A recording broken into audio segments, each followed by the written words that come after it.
لوگوں کو ہم قرآن بھی دکھا دیتے ہیں، حدیث بھی دکھا دیتے ہیں، اس کے باوجود وہ حق کا راستہ قبول نہیں کرتے۔ اور کیا وجہ ہے کہ اتنے بڑے بڑے علماء جنہوں نے قرآن کی تفسیر لکھی، احادیث کے ترجموں پہ انہوں نے زندگی اپنی بسر کر دی، اس کے باوجود گمراہی پہ مرے ہیں۔ انہیں نہیں پتا تھا قرآن و سنت میں کیا لکھا ہوا ہے۔ ایک تو وہ بابے ہیں نا جو صرف شعر و شاعری کرتے رہے، ان کو تو واقعی نہیں تھا پتا قرآن و سنت میں کیا لکھا ہے، لیکن جو قرآن کی تفسیریں لکھ کے گئے، قرآن کے ترجمے کر کے گئے، حدیث کی کتابوں کے ترجمے کیے، ترجمہ کرنے سے پہلے بھی وہ بریلوی تھے، ترجمہ کرنے کے بعد بھی بریلوی تھے، ترجمہ کرنے سے پہلے بھی وہ اہل حدیث تھے یا شیعہ تھے یا دیوبندی تھے، اور بعد میں بھی وہی رہے، ان کے اندر کوئی چینج نہیں آئی۔ ایسے بعض لوگوں میں آ بھی گئی، علامہ وحید الزمان جو تھے وہ دیوبندی تھے، بخاری کا ترجمہ 1920 میں کیا تو اہل حدیث ہو گئے، بعض میں آ بھی جاتا ہے چینج۔ لیکن یہ ایک ہی مثال ہے میں آپ کو جو 100 سال کی تاریخ میں پیش کر رہا ہوں۔ اکا دکا لوگ ہیں، یا مفتی عامر عثمانی ہیں جنہوں نے خلافت و ملوکیت پڑھی، اس کا جواب لکھنے کے لیے تو الٹا انہوں نے خلافت و ملوکیت کے دفاع میں 700 صفحے لکھ دیے، جو دیوبند کے مفتی تھے۔ تو لیکن یہ کوئی لاکھوں ہزاروں میں ایک دانہ نکلتا ہے۔ زیادہ تر یہی ہے کہ قرآن کی تفسیر لکھ کے فوت ہو جائیں گے، حدیث کے ترجمے کر کے فوت ہو جائیں گے، اور ایک رتی برابر اس میں سے حق قبول نہیں کریں گے۔ اس کے پیچھے کیا ریزن ہوتی ہے؟ یہ وہ سر ٹروتھ ریویل ہو رہا ہے۔ قرآن کی یہ آیت اس اعتبار سے آپ سمجھ لیں اہم ترین آیت ہے، سورہ الانعام کی آیت نمبر 110، وَنُقَلِّبُ أَفْئِدَتَهُمْ وَأَبْصَارَهُمْ، ہم پھیر دیتے ہیں لوگوں کے دلوں کو اور آنکھوں کو حق بات قبول کرنے سے۔ یہ اللہ اپنی طرف منسوخ کر رہا ہے کہ میں ہی نہیں قبول کرنے دیتا۔ سورۃ الانفال میں بھی ہے کہ اللہ اور اس کے رسول کی دعوت پہ لبیک کہا کرو۔ یاد رکھو اللہ تعالیٰ دل اور بندے کے درمیان بعض اوقات حائل ہو جاتا ہے اور بات سمجھ ہی نہیں آتی، اسی کو میں کہتا ہوں گیئر الٹا لگ جاتا ہے، جو سورۃ الاعراف میں آیا کہ پھر یہ حالت ہو جاتی ہے جب ہدایت کا راستہ دیکھتے ہیں اسے گمراہی سمجھنا شروع کر دیتے ہیں، اس وجہ سے اسے چھوڑ دیتے ہیں اور گمراہی کو ہدایت سمجھنا شروع کر دیتے ہیں، اسے ایکسیپٹ کر لیتے ہیں۔ یہ بڑا خطرناک معاملہ ہے۔ اسی کو کہا گیا ختم اللہ علی قلوبہم وعلی سمعہم وعلی ابصارہم، ان کے دلوں پر، آنکھوں پر، یعنی دل سے مراد عقل، چاہے دماغ ہو یا دل، کوئی بھی چیز، کیونکہ لٹریچر کی زبان میں قرآن بات کرتا ہے، اللہ تعالیٰ کی طرف مہر لگ جاتی ہے۔ ہم پھیر دیتے ہیں ان کے دلوں کو، ان کی عقل کو، ان کی آنکھوں کو حق بات قبول کرنے سے، کما لم یؤمنوا بہ اول مرہ، جس طرح انہوں نے بھی تو حق قبول کرنے سے انکار کر دیا تھا جب پہلی دفعہ انہیں یہ پتا چل گیا تھا کہ یہ بات ٹھیک ہے۔ ایسے ہو جاتا ہے۔ میرے خیال ہے اس کی نمائندہ مثال ابو جہل ہے، اسے بالکل صحیح سمجھ آ گئی تھی کہ یہ کیا ہونے جا رہا ہے۔ خالد بن ولید کا باپ ولید بن مغیرہ، اسے بالکل سمجھ آ گئی تھی کہ یار یہ عام انسان نہیں ہے، یہ کلام عام کلام نہیں ہے، پھر بھی اس نے حق قبول نہیں کیا، اس لیے اللہ کا اتنا غصہ ہے قرآن میں اس کے اوپر۔ تو اللہ تعالیٰ فرما رہا ہے کہ جب پہلی دفعہ کسی کو بات سمجھ آ جائے اس کے باوجود وہ ہٹ درمی کرتا ہے نا، پھر اللہ تعالیٰ اسے بات سمجھ ہی نہیں لگنے دیتا۔ اچھا یہ اب اللہ کا فیصلہ ہے، بعض اوقات اللہ تعالیٰ کسی کو ڈھیل بھی دے دیتا ہے۔ اب یہ اللہ کا فیصلہ ہے کسے اس نے ڈھیل دینی ہے، دوبارہ چانس دینا ہے، اور کس کو پہلی دفعہ میں پکڑ لینا ہے۔ یہ مولوی تو سارے جکڑے گئے ہیں پہلی دفعہ میں نے دیکھا ہے۔ اس کی وجہ یہ ہے کہ انہیں بالکل صحیح بات سمجھ آ گئی ہوتی ہے۔ عام آدمی کو تو پھر بھی کوئی نہ کوئی ایمبیگوٹی رہ جاتی ہے، کوئی بالکل دھندلی سی تصویر آتی ہے، وہ بیچارہ پھر سوچتا رہتا ہے کرتے کرتے۔ لیکن مجھے بتائیں جو بندہ قرآن کی آیات آدھی لکھے، آپ کیا سمجھتے ہیں یہود و نصارہ تحریف کر دیں تورات اور انجیل میں، ان پہ تو اللہ کی لعنت پڑے، اور مسلمان قرآن کی آدھی آیات لکھیں یا قرآن کی آیت لکھ کے اس کے ترجمے کو صحیح کرنے کے بعد اس کی تفسیر اس کی بالکل الٹ لکھ دیں، تو ان پہ لعنت نہیں پڑنی؟ پڑتی ہے ان پہ۔ یعنی مفتی احمد یار خان صاحب نعیمی نے سورۃ القصص کی آیت نمبر 44 ڈسکس کی حاضر و ناصر کے مسئلے میں، ہر جگہ وہ تعویل کرتے آئے۔ سورہ ال عمران کی تعویل کی، اے نبی علیہ السلام تم وہاں موجود نہیں تھے جب وہ کلمے ڈالی جا رہی تھی کہ کون کفالت کرے گا مریم کی۔ اس طریقے سے قرآن میں آیا کہ تم وہاں موجود نہیں تھے جب ہم نے موسیٰ علیہ السلام کو کوہ طور پہ بلایا. اور اللہ تعالیٰ یہ بات دلیل کے طور پہ مشرکین عرب کو پیش کر رہا ہے کہ یہ پیغمبر اس وقت موجود بھی نہیں تھے, تب بھی یہ پوری ہسٹری صحیح بیان کر رہے ہیں, کسی سے پڑھے ہوئے بھی نہیں ہیں. یہ ان کی پیغمبری کی دلیل ہے. اس آیت سے ان کو یہ ٹینشن پڑ گئی کہ حاضر و ناظر کی نفی ہو جائے گی, کیونکہ یہ تو کہتے ہیں اگلی امتوں میں بھی حضور حاضر و ناظر تھے. تو ہر جگہ یہ پتہ کیا تعویل کرتے ہیں کہ اس در تو یہ آیا ہے کہ نبی وہاں موجود نہیں تھے, یہ نہیں آیا کہ دیکھ بھی نہیں رہے تھے, اللہ کے پاس تھے, وہاں سے بیٹھ کے دیکھ رہے تھے. اور آج بھی مدینہ شریف میں قبر اطہر میں ہیں اور ہمیں وہاں بیٹھ کے دیکھ رہے ہیں. لیکن قرآن میں ایک آیت ایسی تھی جو ان کی عقیدے کی موت تھی, وہ یہ سورہ قصص کی آیت تھی. اور اس کو تو اس آیت کو قرآن سے نکالنا تو ممکن نہیں تھا. ڈاکٹر سراج صاحب والی بات کہ اگر اس کتاب کی حفاظت کی ذمہ داری اللہ نے نہ لی ہوتی نا, کیونکہ اس کتاب کے بعد کوئی پیغمبر نہیں آنا تھا نا, ختم نبوت کی وجہ سے یہ متقاضی تھی یہ چیز کہ قرآن کو محفوظ کیا جاتا تاکہ نبی کا خلیفہ دنیا پہ ہو قیامت تک کے لیے. انا نحن نزلنا الذکر وانا لہ لحافظون. تو اگر یہ نہ ہوا ہوتا نا تو مسلمانوں نے اس کے ساتھ کام ڈال دینا تھا, اور ابھی بھی صرف ترجمہ یعنی اس کا ٹیکسٹ عربی والا بچا ہوا ہے, ترجمے میں اور تفسیر میں انہوں نے اب بھی ڈنڈی مار دی ہے. اور اس کی یہ پریکٹیکل مثال وہ لکھتے ہیں وما کنت بجانب الغربی, اور اے نبی آپ وہ مغربی جانب نہیں تھے اس کوہ طور کی, اذ قضینا الی موسی الامر جب ہم نے موسیٰ علیہ السلام کے اوپر وحی کی, آپ وہاں موجود نہیں تھے. باقی بھی ہر جگہ یہ آتا ہے نبی تم وہاں موجود نہیں تھے. یہ کہتے ہیں یہ حاضر کی نفی ہے, ناظر کی نہیں. حاضر کہتے ہیں موجود ہونے والا, ناظر جو دیکھ رہا ہوں. مفتی احمد خان نعیمی صاحب نے یہ آیت یاد ہی لکھی اور کہا کہ اس میں یہ لکھا ہوا ہے کہ آپ موجود نہیں تھے, یہ تو نہیں لکھا ہوا کہ دیکھ نہیں رہے تھے. سر لکھا ہوا ہے وما کنت من الشاہدین, اور نہ آپ گواہوں میں شامل تھے, نہ آپ دیکھ رہے تھے. شاید کہ ترجمہ انہوں نے حاضر و ناظر کیا ہے. یہاں آیا نہ آپ حاضر تھے, وما کنت بجانب الغربی, نہ آپ موجود تھے حاضر تھے, وما کنت من الشاہدین, نہ آپ وہاں پہ گواہ تھے. اس نے کیا کیا, آدھی آیت لکھ کے نا اور کہا اس میں تو ہے کہ آپ وہاں موجود نہیں تھے. یہ تو نہیں لکھا تھا کہ آپ وہاں شاہد بھی نہیں تھے, آپ دیکھ بھی نہیں تھے. لکھا ہوا ہے.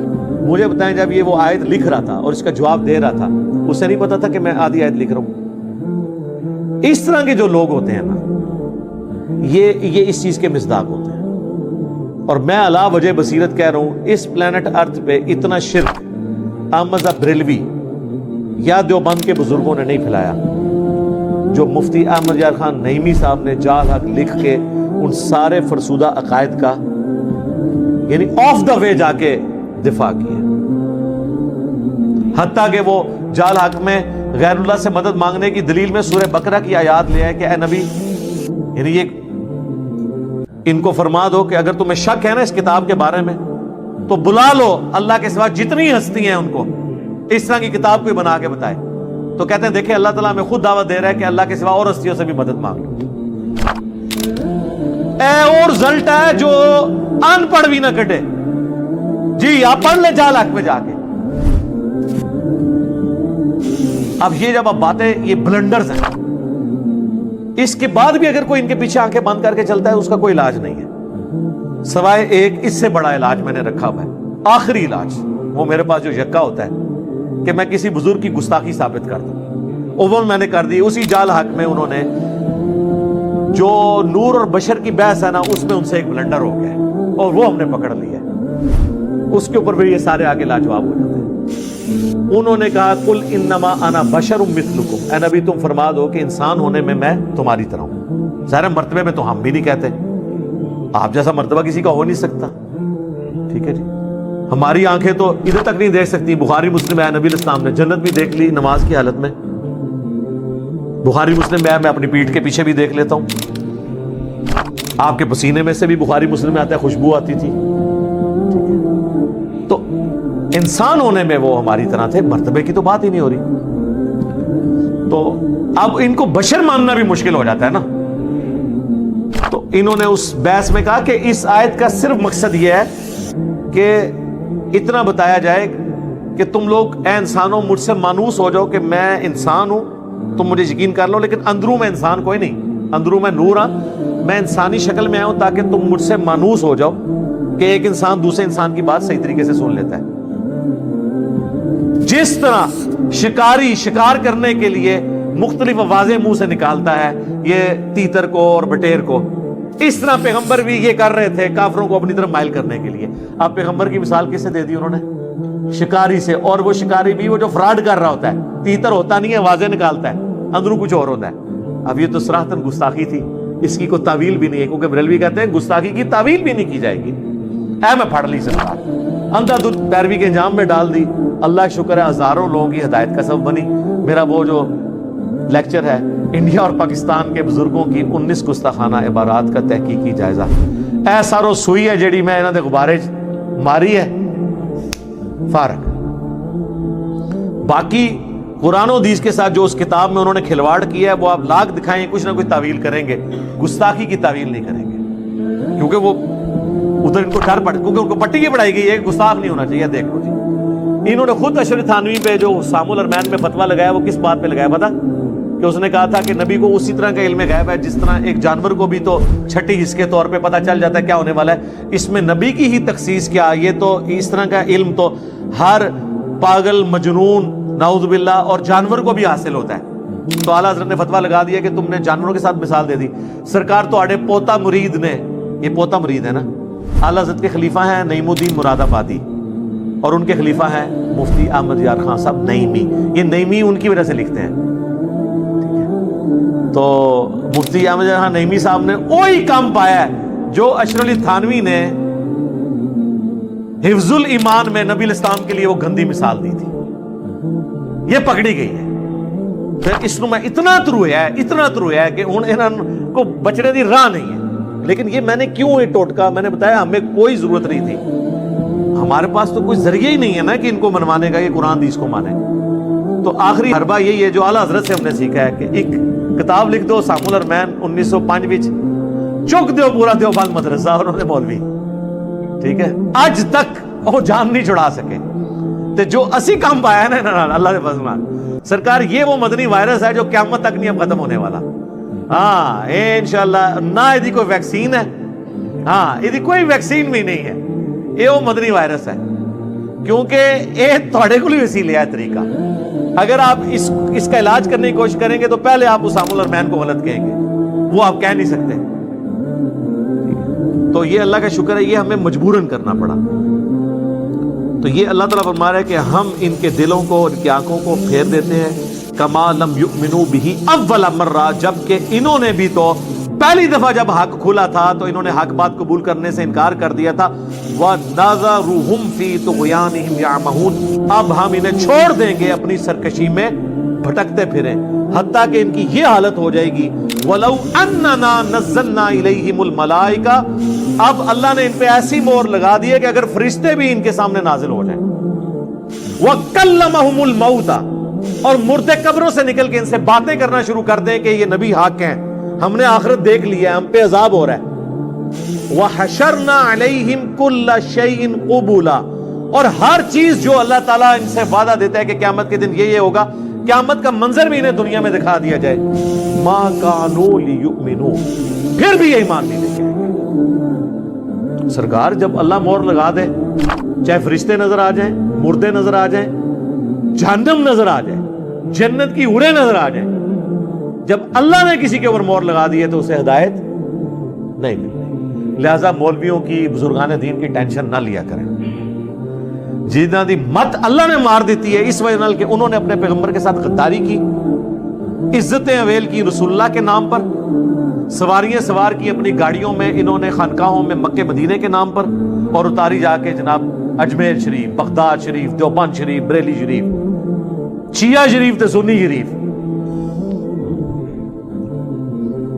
الا ان یشاء اللہ، ہاں مگر اللہ ہی کسی کو زبردستی ہدایت دے دے کہ اسے آخری وقت میں کوئی بات سمجھ آ جائے، وہ الگ بات ہے۔ ادروائز جب مہر لگ، یعنی یہ وہ مہر ہے، یہ وہ سیل ہے جس کو اللہ کھول سکتا ہے، کوئی خاص کسی پہ کرم ہو جائے وہ ہو بھی جاتا ہے سرکار۔ وہ صحیح مسلم میں حدیث ہے، حضرت ابو ہریرہ کہتے ہیں یا رسول اللہ، میری ماں آپ کو بہت گالیاں دیتی ہے، مجھ سے اب برداشت نہیں ہوتا، تو آپ دعا کرتے ہیں۔ حضرت ابو ہریرہ اتنی محنت کر چکے ہیں لیکن وہ ایمان نہیں لا رہی۔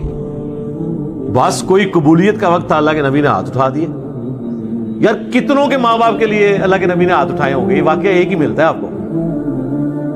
وہ اللہ کی طرف سے منظوری ہوئی ہے، دعا کے لیے ہاتھ اٹھائے۔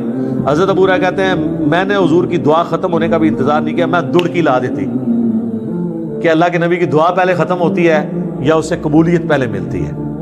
گھر گئے، کہتے ہیں میں دروازہ جب میں انٹر ہونے لگا تو ان کی والدہ نے کہا کہ باہر ہی رہو، میں غسل کر رہی ہوں، مجھے اللہ کے نبی کے پاس لے جانا۔ وہ اسلام قبول کر لیا۔ لیکن یہ جو کنو پکڑ کے ہدایت ہے نا، یا جامعہ ترمذی میں حدیث ہے، اللہ کے نبی نے کہا کہ اے اللہ عمر ابن خطاب یا عمر بن حشام میں سے ایک کو ایمان کی دولت دے دے، تو وہ پھر اللہ تعالیٰ نے قبول کر لیا، وہ اللہ کا فیصلہ تھا، وہ اگلا دم ہم نے۔ وَلَكِنَّ أَكْثَرَهُمْ يَجْهَلُونَ، لیکن اکثر لوگ بالکل اس طریقے سے ناواقف ہیں، جاہل ہیں حق بات قبول کرنے سے۔ اکثر لوگ یہ پوری اللہ کا پلان سمجھ